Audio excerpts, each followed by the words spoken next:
Bienvenue sur Africa 24 dans cette nouvelle édition du QG Weekend. Voici les titres de l'actualité.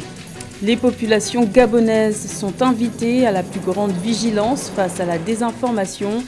Les autorités mettent en garde contre un faux site qui prétend distribuer des aides sociales au nom du gouvernement. La Côte d'Ivoire se prépare à la tenue du festival Abidjan Folklore Day les 7 et 8 août. Pour cette troisième édition, l'ethnie Wé sera à l'honneur. L'occasion de découvrir l'un de ses plats très appréciés, le clay. Et les Jeux Olympiques de Tokyo sont officiellement ouverts depuis ce vendredi 23 juillet. Dans la liste des 33 sports olympiques, l'Afrique est bien représentée. Nous ferons le point dans cette édition. Mais tout d'abord, en Afrique du Sud, les élections locales prévues le 27 octobre 2021 sont susceptibles d'être reportées. Un organe chargé de mener une étude de faisabilité a déclaré le 20 juillet qu'il serait impossible d'organiser des élections libres et justes cette année en raison de la pandémie de Covid-19. La Commission électorale d'Afrique du Sud a donc annoncé ce vendredi 23 juillet qu'elle proposerait à la justice d'ajourner les scrutins locaux à cause du contexte sanitaire. Rappelons que l'Afrique du Sud est le pays le plus touché par la pandémie de Covid-19 sur le continent africain, avec plus de 2 millions de cas de contamination recensés et plus de 69 000 décès. Mise en garde contre la désinformation au Gabon, l'existence d'un faux site internet a fait réagir le gouvernement gabonais. Ce site illicite proposerait des aides sociales aux agents publics au nom du gouvernement. Les autorités appellent les populations à la plus grande prudence, même si ce site internet ne semble plus fonctionner. Un sujet de Marie-Raphaël Antolo. L'exécutif gabonais met les populations en garde contre un site illicite qui publie au nom du gouvernement. www.6nmo.com est le site qui fait actuellement le plus parler de lui au Gabon de par ses publications. Parmi celles-ci se trouvent des promesses d'une distribution d'aide sociale du gouvernement aux agents publics sur une période couvrant pratiquement une décennie. Les autorités gabonaises doivent mettre en place une équipe, une sorte de brigade des fake news et former le personnel à la détection des fake news et publier sur leur site ou leur page ce qui est vrai. À l'ouverture du site apparaît une page d'accueil qui présente la liste des bénéficiaires de subventions gouvernementales de 600 000 francs CFA. La liste inclut des personnels de la fonction publique enregistrés entre 2010 et 2021. Un site web dont les ministères de l'Emploi et de la fonction publique dénie l'existence et invite les populations à ne pas y introduire leurs données personnelles au risque d'être victimes de piraterie. Sur le plan politique, les faux sites auront pour conséquence la manipulation de l'opinion publique. Quand une information fausse circule, un camp l'utilise au détriment de l'autre. Sur le plan économique, il y aura pour conséquence une baisse, non seulement sur le plan touristique, car un touriste qui veut se rendre au Gabon pourra avoir une fausse nouvelle. Les vrais sites n'auront plus de la cote et s'ensuivra la perte du public et des lecteurs. Toutefois, les autorités indiquent que le site web illicite a cessé de publier des contenus et ne semble plus fonctionnel depuis qu'il a été dénoncé à travers les médias. Néanmoins, les ministères de l'Emploi et de la fonction publique invitent les populations à redoubler de vigilance et de prudence face à la recrudescence des fake news sur les réseaux sociaux et à ne se fier qu'aux communiqués officiels émis par les services appropriés. Également dans l'actualité, en Sierra Leone, l'Assemblée nationale a voté ce vendredi 23 juillet l'abolition de la peine de mort. La peine capitale sera désormais remplacée par une peine d'emprisonnement à perpétuité ou à un minimum de 30 ans. Le président Julius Maada Bio doit encore promulguer le texte. Il est à noter que les dernières exécutions remontent à plus de 20 ans dans ce pays d'Afrique de l'Ouest. Depuis le 21 juillet, 178 étudiants gabonais sont officiellement entrés sur le marché du travail. Les étudiants de la promotion 2018-2019 de la BGFI Business School sont désormais diplômés. Ils démarrent leur vie professionnelle avec l'avantage de sortir d'une école reconnue dans la zone CEMAC. Plus de détails avec Marie-Colette Babasagana. BBS, BGFI Business School, l'école supérieure de la BGFI Bank, met sur le marché de l'emploi 178 jeunes cadres. C'est en présence du président directeur général du groupe bancaire, Henri-Claude Oyima, que la cérémonie de remise de diplômes des promotions 2018 et 2019 s'est déroulée le mercredi 21 juillet 2021 au siège du groupe BGFI Bank au Gabon. Une cérémonie qui avait également pour but de rappeler l'importance de la formation du capital humain, un levier prioritaire dans la stratégie de développement du groupe BGFI Bank. Au sein de la grande famille du groupe BGFI Bank, où BBS occupe une place singulière, nous mettons un point d'honneur à ériger la formation du capital humain comme un véritable levier prioritaire tel que repris dans tous nos plans stratégiques de développement.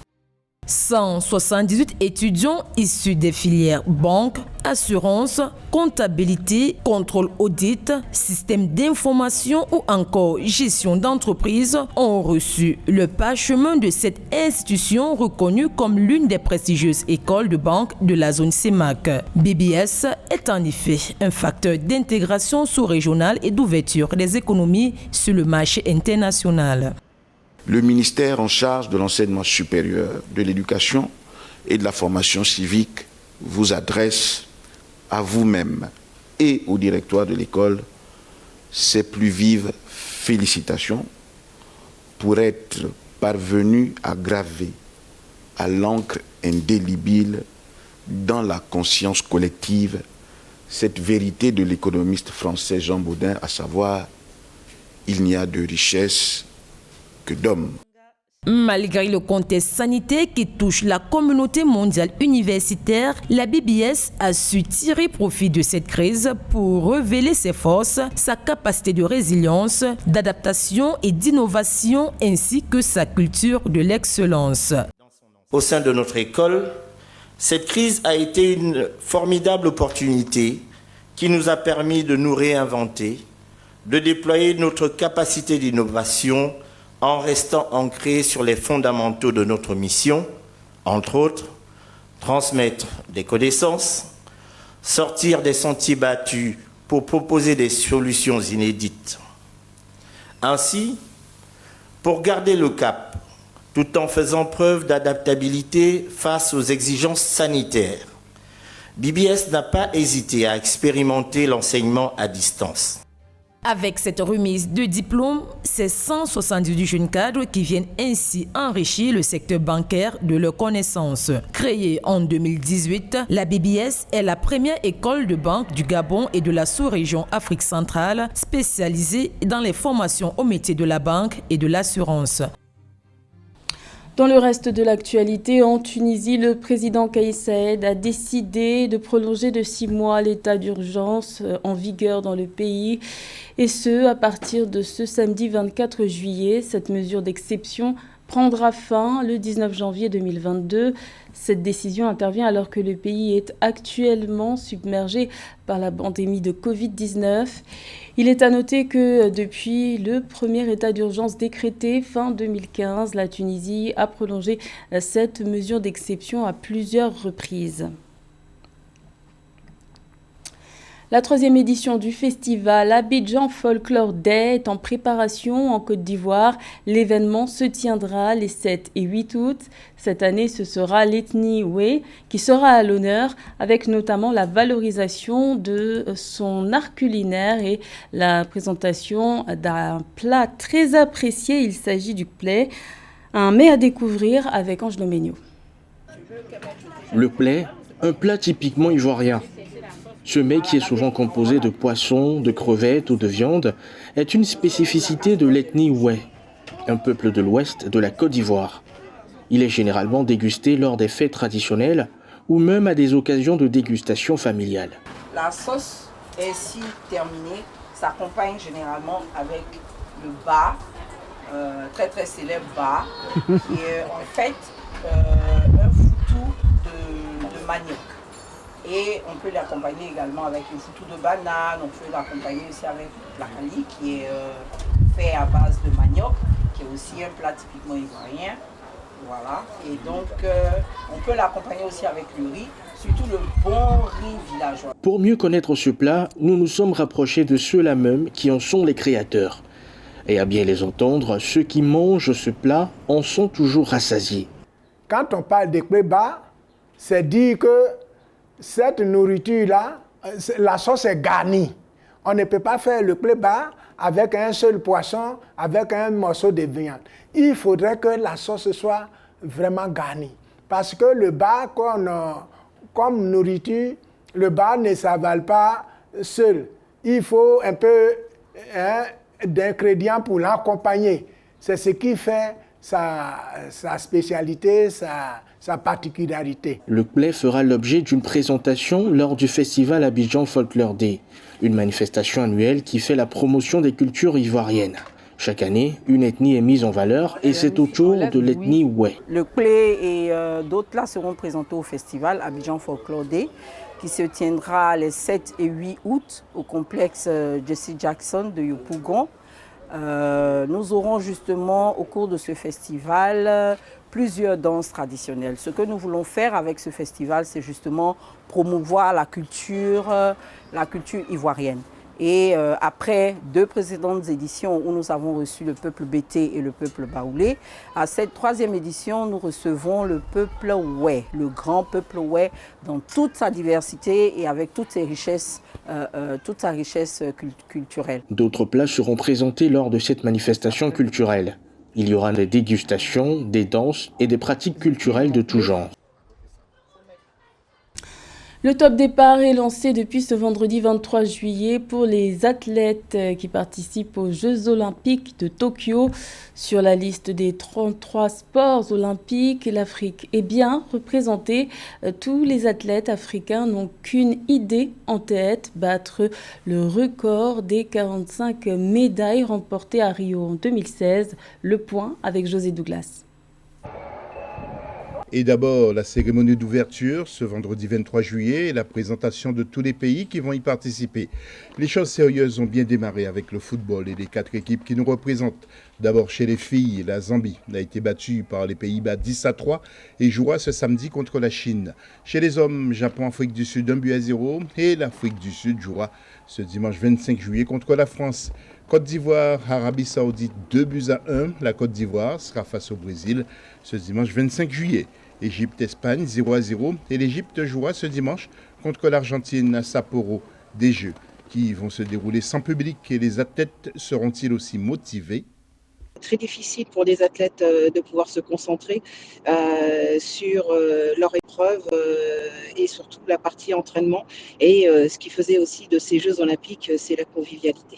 Tout le monde attend aussi l'athlétisme et les autres disciplines avec les étoiles africaines. D'abord le Kenyan Eliud Kipchoge en quête d'une nouvelle médaille d'or. Champion olympique en titre et recordman du monde du marathon, le coureur kenyan avait été sacré au JO de Rio en 2016 avant de faire tomber le record du monde du marathon à Berlin en 2 heures, 1 minute et 39 secondes, devenant ainsi le premier homme à passer la barre des 2 heures et 2 minutes sur les 42 km 195. Il reste le grand favori de l'épreuve. Son compatriote Kibirot Kandie devrait lui aussi briller sur le semi-marathon, course dans laquelle il détient le record du monde en 57 minutes et 32 secondes. Chez les femmes, c'est une autre athlète kenyane qui devrait animer les courses de fond cette saison, Brigitte Kosgei, détentrice du record du monde du marathon pour les femmes sur course mixte depuis le 13 octobre 2019 avec un temps de 2 heures 14 minutes et 4 secondes. Elle fait figure de grande favorite. Les athlètes africains devraient faire l'actualité avec également le sprint. Bien sûr, la discipline phare et puis surtout sport olympique maîtresse qui est l'athlétisme, où là effectivement le 10 000, voire toutes les courses de demi-fond, et puis surtout nous allons avoir un 100 mètres royal où l'Afrique sera très très bien représentée sur le 100 mètres féminin, le 200 mètres féminin. et le 100 mètres hommes aussi également, sans compter le demi-fond entre le 800, le 1500, voire le 3000 steeple qui est l'épreuve règne des Africains sur ce sujet. Et pour terminer ce samedi 24 et dimanche 25 juillet, au programme basket 3x3, boxe, cyclisme sur route, escrime, handball, judo, natation, taekwondo, football, skateboard et tir, nos compatriotes figureront dans de nombreuses disciplines. Le Bénin abritera en août 2021 deux événements sportifs majeurs du roller sport. Il s'agit du 4e championnat africain de roller de course et du 2e championnat africain dénommé Inline Freestyle Cotonou 2021. L'objectif pour le pays hôte est de conserver son titre qu'il a remporté 3 fois de manière consécutive. Reportage de notre correspondant Lefty Onou. Le 4e championnat africain de roller de course et le 2e championnat africain de Inline Freestyle Cotonou 2021 se tiendront du 4 au 8 août 2021 au Bénin. Deux événements sportifs majeurs dans la discipline sportive du roller sport. Les Béninois champions africains de roller de course s'activent pour conserver leur titre dans ce challenge. J'ai confiance en moi parce que j'ai commencé à me retrouver, j'ai commencé à retrouver mes réflexes et je pense qu'avec l'entraînement, je pourrai maintenir mon titre de championne d'Afrique. Mon objectif d'abord, c'est de maintenir d'abord moi mon titre de championne d'Afrique et ensuite aider le Bénin à maintenir le titre. Vice-champion d'Afrique du slalom battle et speed slalom, Chérif Karimou rêve de remporter la médaille d'or pour le Bénin. Attentif et persévérant, il s'applique lors des séances d'entraînement. Collègues et lui n'ont qu'un objectif, démontrer leur talent à domicile. Je suis dans un très bon état d'esprit, je suis vraiment concentré sur les défis qui m'attendent pour ce championnat-là et je compte vraiment les relever. Les entraînements vont bon train. Actuellement, nous sommes à la phase de réglage des derniers détails. Nous sommes en train de corriger les petites erreurs, et que ce soit au niveau de la réglementation ou bien les défauts techniques. Les enjeux de ces deux compétitions sont la conservation du titre de champion d'Afrique du roller sport. Les athlètes béninois ont été consécutivement 3 fois champions d'Afrique. Actuellement, au niveau du roller de course, on a déjà fait plusieurs présélections. Et nous connaissons déjà les meilleurs qui vont y prendre part à cette compétition. Mais on ne les a pas encore fixés. On les a toujours mis dans le doute afin de les booster à mieux travailler. Au total, 32 athlètes seront présentés par la Fédération béninoise de roller sport pour le roller de course et 5 pour le inline freestyle. Par ailleurs, elle prépare la pépinière qui assurera la relève. Entre autres doléances, la Fédération de roller plaide pour la construction d'une piste réglementaire pour la discipline au Bénin.